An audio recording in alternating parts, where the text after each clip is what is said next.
ගහේ මිදිච්ච කිසිල් ගෙඩියක් කවුද? එන්න මාත් එක්ක යන්න.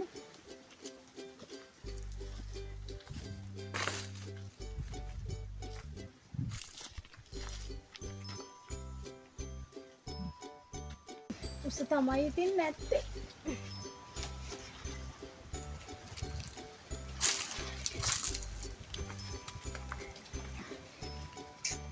ආයෙත්